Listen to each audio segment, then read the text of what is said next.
Ratio and अनुपात और समानुपात वाले क्वेश्चन जो कि क्वाइन बेस्ड क्वेश्चन हैं, इसको बोलते हैं क्वाइन बेस्ड क्वेश्चन। ठीक है, ये होते हैं क्वाइन बेस। क्या है, 378 सिक्के 1 रुपया 50 पैसा 25 पैसे के सिक्कों के रूप में है तथा इनका मान 13, 11, 7 के अनुपात में है, तो 50 पैसों के सिक्कों की संख्या क्या होगी। अब यहाँ पर देखो हमारे पास टोटल कितने सिक्के हैं, वो 378 सिक्के हैं। ठीक है, 378 सिक्के यहाँ पर हो जाएंगे। इनका मान कितना है कि 1 रुपया, इसकी वैल्यू 13 हो जाएगी। ठीक है, और इसकी 1 रुपया का है तो इसका मतलब कितना सिक्का होगा। और 11, इसकी 50 पैसे की वैल्यू किसके बराबर है, 11। और 7 25 पैसे के जो है उसकी वैल्यू किसके बराबर है, 7 हो जा रही है। अब कितने कितने सिक्के हों कि, तो हमारे पास यदि 378 सिक्के 1 रुपया 50 पैसा 25 पैसे सिक्कों के रूप में हैं, ठीक है, नंबर ऑफ पॉइंट्स हमारे पास कितने हो जाएंगे, 378 में। तो मान लीजिए कि हमारे पास टोटल कितने हैं, x सिक्के थे, तो 1 रुपये के अगर इतने 13 कॉइन्स होते तो उसकी वैल्यूज कितनी हो जाती, 13x। 11 का अगर होता तो उसकी वैल्यूज 50 हैं। अगर 50 है तो इसका मतलब कि 11 रुपया रहा, तो इसका मतलब सिक्कों की संख्या कितनी रही होगी, सिक्कों की संख्या टोटल रही होगी हमारे पास 22। अगर 25 आ रहे हैं, 7 है, तो हमारे पास 28 सिक्के रहे होंगे, तभी तो ये रेशियो आ रहा है। इसकी वैल्यू किसके बराबर है, 378 हो जा रहा है। तो 22 8 कितना हो जाएगा, ये कितना हो जाएगा, 30 20 50 60, और कितना हो जाएगा, 63 हो जाएगा। 63x हो जाएगा। किसकी वैल्यू किसके बराबर है, 63x। x की वैल्यू किसके बराबर हो जाएगी, 6 के बराबर हो जाएगी।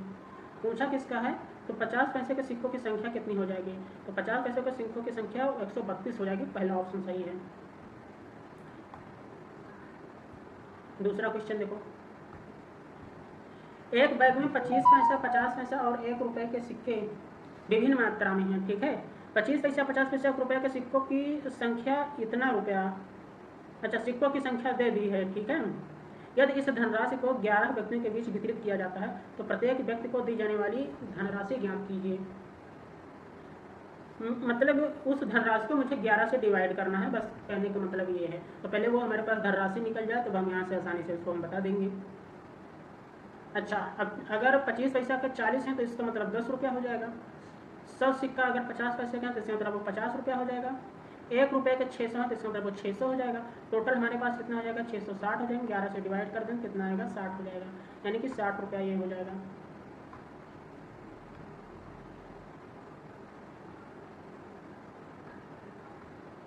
एक बैग में 50 25 10 पैसे के सिक्कों का अनुपात इतना है जिसकी कीमत इतना है। सिक्कों की संख्या 50 पैसा के नहीं 4 सिक्के हैं तो उसकी वैल्यू कितनी बराबर हो जाएगी, 2 रुपया हो जाएगी। और 10 25 के यहाँ पर हो जाएंगे तो 10 आधा, इसकी वैल्यू कितनी हो जाएगी, 2.5 रुपया हो जाएगी। 4 से डिवाइड करना ना, सही है। 5 रुपये के और 10 पैसे के सिक्के जो हैं 5 ठीक हैं। अगर भाई 50 ही तो पैसा हुआ है, 50 पैसे का मतलब हो जाएगा कि प्लस का 0.5 रुपया हो जाएगा, जिसकी कीमत किसके बराबर है, 100 रुपये है। तो इनको जोड़ो कितना हो जाएगा, 3, और तो कितना हो जाएगा 5, 5 x हो जाएगा। इसकी वैल्यू किसके बराबर है, 100। तो x की वैल्यू किसके बराबर हो जाएगी, 5 दाम 20 हो जाएगी। तो क्रमशः प्रत्येक प्रकार के सिक्कों की संख्या हमें बतानी है। ठीक है, तो सिक्कों की संख्या हमारे पास कितनी हो जाएगी, तो 20 चौक कितना हो जाएगा 80, और कितना हो जाएगा 200, और कितना हो जाएगा 100 हो जाएगा, यानी कि ये वाला ऑप्शन सही हो जाएगा हमारे पास। 375 सिक्के हैं। 375 सिक्के 1 रुपया 50 पैसा 25 पैसों के सिक्कों में शामिल हैं, जिनका मान 3, 4, 1 के अनुपात में। प्रत्येक प्रकार के सिक्कों की संख्या क्रमशः कितनी हो जाएगी। सिक्कों 1 रुपया के अगर है उनका मान 3 है तो इसका मतलब 3 सिक्के हो गए। 50 पैसे के अगर उनका मान 4 है तो इसका मतलब कि 8 पंचे 40, 8 सिक्का रहा होगा। ठीक है, 25 पैसा है तो इसका मतलब कि अगर 1 रुपया आ रहा है तो इसका मतलब उसको 4 सिक्का रहा होगा। टोटल की संख्या कितना है, 375। 8 4 12 3 15 x हो जाएगा, उसकी वैल्यू कितना है, 375 हो जाएगा। 15 दूना 30, 15 5 75, x की वैल्यू किसकी हो जाएगी, 25 हो जाएगा।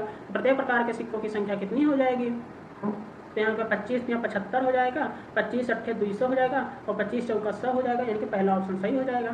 ठीक है, ये हो जाएगा।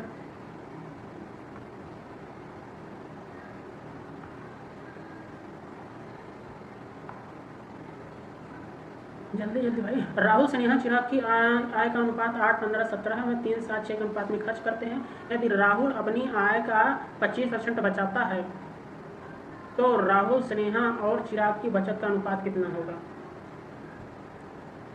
देखो इनकी अगर यहाँ पर इनकम का रेशियो देखें तो 8 है, 15 है और 17 है। ये यक्स है, ये यक्स है, ये यक्स है, ठीक है। और फिर कह रहे हैं कि इतना खर्च कर रहे हैं, तो यहाँ पर एक्सपेंडिचर का खर्चा कितना हो जाएगा? 3y, फिर 7y और फिर ये कितना हो जाएगा? 6y। फिर कह रहे हैं कि राहुल जो है अपनी आय का 25% बचा रहा है, तो आय का अगर 25% बचा रहा है यानी कि उसकी सेविंग कितनी हो जाएगी? एड एक्स का कितना हो जाएगा? 25% निकालो। 25% मतलब हो जाएगा 1/4, यही तो आ रहा है।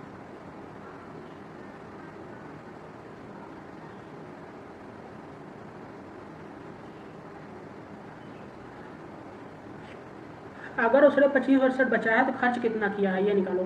3/4 किया है और 3/4 की वैल्यू किसके बराबर है? 3y के बराबर है। तो 3 से 3 कैंसिल और 4 दूना 8, तो y बराबर कितना हो जाएगा? 2x। अब जहाँ जहाँ y है वहाँ पर 2x से मल्टीप्लाई कर दो, तो ये कितना हो जाएगा? 6y, तो 6x। ये कितना हो जाएगा? 7 दूना 14x। ये कितना होगा? 6 दूना 12x हो जाएगा, राइट। अब देख लो यहाँ पर तो पूछा अब इनका खर्चा कितना हो जा रहा है। यहाँ पर कितना हो जा रहा है कि 2x हो जाएगा, फिर 15 और 7 दूना 14, फिर यहाँ पर x, फिर यहाँ पर फिर 17, 12, यहाँ पर कितना हो जाएगा? 5x हो जाएगा। रेशियो का कितना आएगा? 2:1 कितना हो जाएगा? 5। क्या मैं सही बता रहा हूँ? यस, ये 5वां ऑप्शन सही हो जाएगा।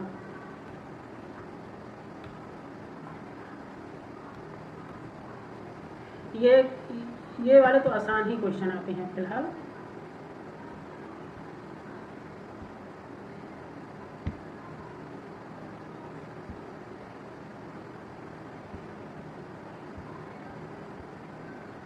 ये कौन सा क्वेश्चन है? एक वर्ष पहले चिंटू पिंटू की आय का अनुपात, चिंटू और यहाँ पर पिंटू की आय का अनुपात कितना थे? 6 और कितना है? 5 है। वर्तमान वेतन 46,000 पर पिछले वर्ष और वर्तमान वर्ष के बीच का व्यक्तिगत अनुपात 3:2 और 2:3 है, ठीक है। एक वर्ष पहले पिंटू और चिंटू की वेतन का आय का अनुपात, एक वर्ष पहले की बात हो रही है। चलो एक वर्ष पहले की मान लो ये अक्सर है, या एक्स ना ही मानो, 6:5 ही रखो। वर्तमान वेतन 46,000 पर पिछले वर्ष और वर्तमान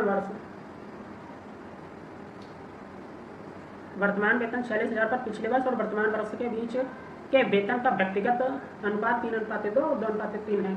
तो चिंटू के वर्तमान वेतन का वेतन ज्ञान करना है।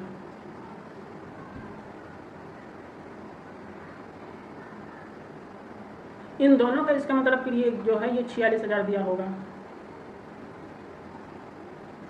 कहना वर्तमान वेतन दोनों का तो 46,000 है ना। यस, वर्तमान वेतन दोनों का कितना है? मिलाकर 46,000 हो जाएगा। 46,000। अब देखो यहाँ पर देखो प्रीवियस ईयर और वर्तमान, मतलब कि ये इसमें सोचो लास्ट और प्रीवियस, ये कितना हो जाएगा? 3/2 हो जाएगा। यक्स ये मानो, ये किसका है? ये चिंटू का मान लो। और फिर यहाँ पर मान लो कि पिंटू का हो जाएगा लास्ट ईयर और प्रीवियस ईयर, इनका रेशियो कितना हो जाएगा? 2y अपन कितना हो जाएगा? 3y। अब हमें यहाँ पर तो लास्ट ईयर का रेशियो केवल दिया हुआ है ना, तो लास्ट ईयर का रेशियो हमें यहाँ पर दिया, तो लास्ट ईयर वाला रेशियो निकाल लें। और प्रीवियस तो हमें पूछा ही गया है,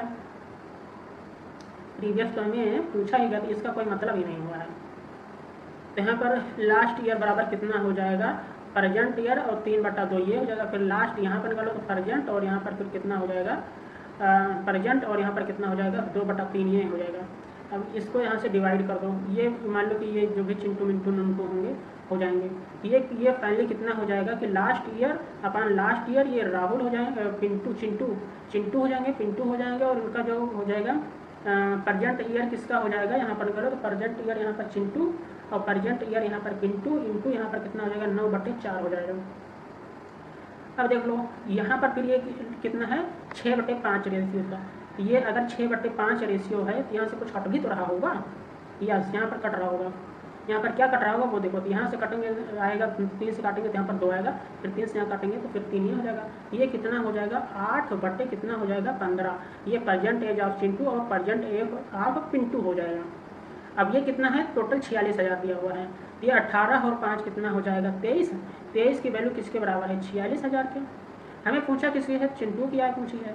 तो फिर यहाँ से मुझे करना पड़ेगा 4600 बट्टे यहाँ पर करना पड़ेगा 8, यहाँ पर करना पड़ेगा 23। तो 23 दूना 46, 8 दूनी 16, 16,000 यहाँ से ऑप्शन होगा, ये वाला ऑप्शन सही हो जाएगा, यानी कि ये वाला ऑप्शन सही है 16,000। नेक्स्ट क्वेश्चन, ABC 3 व्यक्ति हैं, A और B की आय का अनुपात 5 और 3 के अनुपात में है, ठीक है।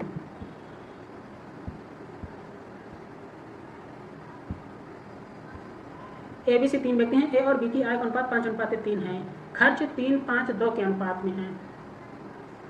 हाँ, C 2,000 खर्च करता है, B 700 बचाता है, A की बचत ज्ञात कीजिए। इनकी इनकम निकालो, यहाँ पर कितना है, A और B का जो रेशियो है कितना है, 5:3 कितना है, 3 है, ठीक है।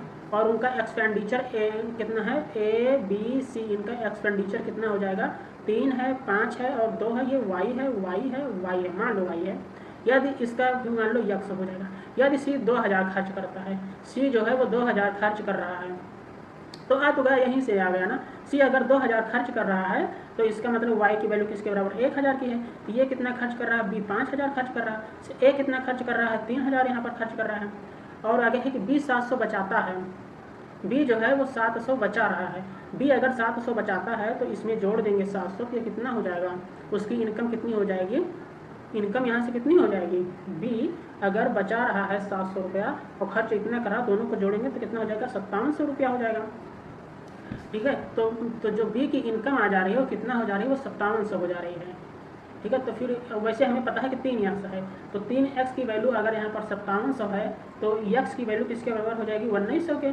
और फिर तो यहाँ पर A की इनकम कितनी हो जाएगी, 19 कितना हो जाएगी, 95। A की बचत कितनी हो जाएगी, A की बचत 3,000 यहाँ से माइनस कर दो तो कितनी हो जाएगी, 500। इसमें से हमारे ऑप्शन में नहीं है, इनमें से कोई नहीं आएगा। एक कस्बे की शिक्षित पुरुष महिलाओं का अनुपात 3:2 है। अशिक्षित पुरुष और महिलाओं का अनुपात 5:3 है। यदि कुल जनसंख्या का 60% शिक्षित है, अगर कुल जनसंख्या का 60% शिक्षित है और तो इसका मतलब कि अशिक्षित कितना हो जाएंगे, 40% हो जाएगा, ठीक है। तो शिक्षित पुरुष और अशिक्षित पुरुष का अनुपात कितना हो जाएगा, अशिक्षित पुरुष का अनुपात बताना है। यह जो टोटल जनसंख्या है ना 3:2 के अनुपात में है, ये शिक्षित अशिक्षित का। अब देख लो यहाँ पर शिक्षित पुरुष और महिला का अनुपात कितना है, ये कितना है, 3 और 2 ये हो जाएगा। फिर ये कितना हो जाएगा, 5:3 ये है, 5:3 ये हो जाएगा। तो कस्बे का शिक्षित पुरुष और शिक्षित महिला का अनुपात, ये टोटल कितना है, 5, ये टोटल कितना है, 8, ठीक है। तो 8 से यहाँ पर आप पहले मल्टीप्लाई करो, तो 8 3 24 हो जाएगा, 8 दूना 16 और 5 25 हो जाएगा, 5 3 15 हो जाएगा, 3 और 2 ये हो जाएगा। तो 3 से इसका मल्टीप्लाई करो तो 24 3 कितना हो जाएगा, 72 और 16 3 कितना हो जाएगा, 48। 2 से इधर मल्टीप्लाई 50 हो जाएगा और यहाँ पर कितना हो जाएगा, 30। इनको जोड़ो तो यहाँ पर कितना हो जाएगा, 7 5 12 122 हो जाएगा। और इनको फिर दोनों को जोड़ दो तो यहाँ पर नहीं, शिक्षित पुरुष और अशिक्षित पुरुष का अनुपात बताना है। ओके, तो यहाँ पर कितना हो जाएगा, 72 और कितना हो जाएगा, 50। 2 से काटो तो यहाँ पर 36 और 25 का रेशियो हो जाएगा, ठीक है। शिक्षित पुरुष और अशिक्षित, 36 और 25 का रेशियो, पहला ऑप्शन सही हो जाएगा।